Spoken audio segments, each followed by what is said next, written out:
Okay, how we doing? Rich Van Tassel back with you, giving you our Week 1 recap. Continuing on here, we have the Tampa Bay Buccaneers getting a big victory over the Atlanta Falcons on the road. Atlanta got off to a good start. They were up 10-3 at the end of the fourth quarter, but were outscored 28-14 the rest of the way to give Tampa Bay the win. Jameis Winston, very good today, 22 of 33, 281 yards. 4 touchdowns, 1 interception. Doug Martin was not great running the ball, but certainly proficient enough at 18 of 62, 3.4 yards per carry. Altogether, 28 of 90 carries, 3.2 yards per rush. They had no rushing touchdowns. Mike Evans, 5 for 99. In the receiving game, Adam Humphries, 3 for 34. Doug Martin, 5 for 34. No fumbles, 3 sacks, no interceptions. Nothing of note in the kicker punt return games. Roberto Aguayo went 1 for 1 in his field goals. Matt Ryan for the Falcons, 27 of 39, 334 yards. 2 touchdowns, no interceptions. Tevin Coleman, 8 for 22 rushing. Devontae Freeman, 11 for 20 rushing. Altogether, 22 of 54, 2.4 yards per rush. Not good enough. Tevin Coleman, the top receiver, 5 for 95. Mohamed Sanu, 5 for 80. Julio Jones held in check, 4 for 66. No fumbles, with no interceptions, no turnovers for the Atlanta Falcons, no sacks. Desmond Trufant had an interception. Eric Weems, 3 kick returns for 85 yards. That's 28.3 yards per return. Very good. Matt Bryant, 3 for 3 in his field goals. Tampa Bay winning a nice game on the road for a young team, trying to develop, trying to move forward, trying to build something and potentially make the playoffs this year. Atlanta continuing, to spiral, even dating back to last season towards the end. It looked like that hot start was simply an aberration last year. The Chicago Bears and the Houston Texans. Texans getting the win 23-14 at home over the Bears. Not a very good game either way. We'll start with the Bears, 16 for 29, 216 yards, a touchdown interception for Jay Cutler. Jeremy Langford, 17 for 57, running the ball, had a touchdown. Alshon Jeffrey good in the receiving game, 4 for 105. Eddie Royal, 4 for 57. Jay Cutler, 2 fumbles, did not lose them, however, so we avoided the turnovers today. At least the fumbles did have 1 interception, but knowing Jay Cutler, that's an upgrade. Only 2 sacks for the Bears, and one of them was split between Eddie Goldman and Leonard Floyd. Tracy Porter had an interception. Deontay Thompson, pretty good in the return game, 5 for 103, 20.6. So, certainly proficient. Nothing in the field goal department or the punt returns. For the Houston Texans, I guess they were happy they finally got a quarterback. They threw the hell out of the ball today. 22 for 35 for Brock Osweiler. 35 is not that much. At first I thought it said 55. But still, 35 times is still a good amount of times to throw the ball. 231 yards, 2 touchdowns, 1 interception. Lamar Miller, good in the running game, 28 for 106, under 4 yards per rush, but still 3.8. Altogether, 35 of 131, 3.7 yards per rush. Will Fuller, 5 receptions, 107 yards. DeAndre Hopkins, 5 for 54, both had a touchdown. Lamar Miller had a fumble, it was not lost. 5 sacks altogether. We talked about that pass rush of the Houston Texans. Jadeveon Clowney had one of them. Nice to see there. J.J. Watt, it does not look like he had a sack. No, he did not. Whitney Merciless had 2. That's a guy who falls under the radar with all the pass rushers they have. Andre Hall had an interception. Tyler Irvin, 3 kick returns for 73 yards, 24.3, pretty good. Nick Novak, 3 for 3. Kicking the ball. So we expected Houston win this game. Chicago just not much with the offense. I don't see them being able to do much. Getting the ball downfield, especially now that they don't have Brandon Marshall anymore and Jay Cutler just too inconsistent.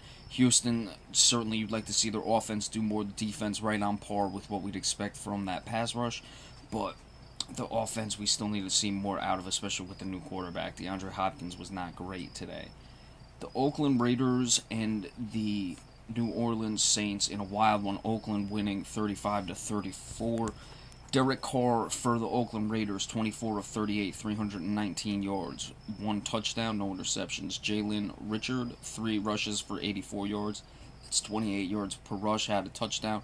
Latavius Murray, Jalen Richard had a 75-yard rush. 14 of 59, over 4 yards per carry. He also had a touchdown. In the receiving game, Amari Cooper, sensational. 6 receptions, 137 yards. Did not have a touchdown, but Michael Crabtree, 7 for 87. Their 2 receivers were good. Jihad Ward recovered a fumble. Amari Cooper fumbled. It was not lost. Only 1 sack. It came from Bruce Irvin, the addition. Of course, no Mario Edwards, but Khalil Mack, you'd like to see him get a sack. He did not have any. Taiwan Jones, or no interceptions. Taiwan Jones 3 for 49, kick return, nothing great there. Nothing in the punt or kick or in the punt return. Sebastian Janikowski 2 for 2 in his field goals. Drew Brees 28 of 42, 423 yards, 4 touchdowns, no interceptions. Mark Ingram 12 for 58 running the ball, 4.8 yards per rush. Brandon Crooks had an 11-yard rush. Willie Snead 9 for 172 in the receiving games, had a touchdown. Brandon Crooks 6 for 143, 2 touchdowns in the receiving games. Drew Brees lost a fumble. Willie Snead fumbled, it was not lost, and Michael Thomas recovered a fumble. No sacks, so give that offensive line for Oakland credit because New Orleans did not have any sacks or interceptions. Will Lutz missed 2 field goals, which loomed large. Now, Oakland had to come back in this game. They were down pretty big. After 3 quarters, they were down 24-13. Had to come back. They went for 2 at the end, got a touchdown, and decided to man up and go for 2 to win the game. I like it, especially with this team that's trying to establish a winning culture there. So hats off to them for doing that.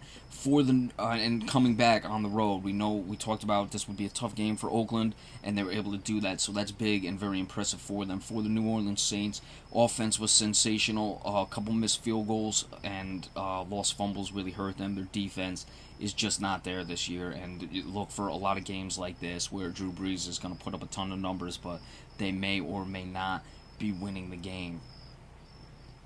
Next up, we have it for the 1 o'clock games, right?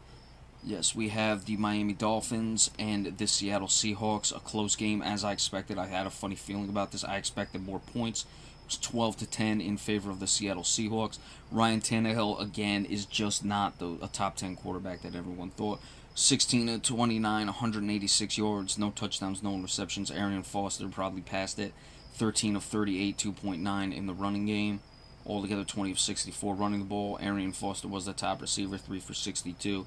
Jarvis Landry 7 of 59, so you can see that they were just not able to get the ball downfield, Miami that is, against that Seattle secondary, which we know is so good. Kiko Alonso and Jawan James recovered fumbles. Arian Foster and Ryan Tannehill both fumbled. They were not lost. 3 sacks. Mario Williams had one of them for the Miami Dolphins.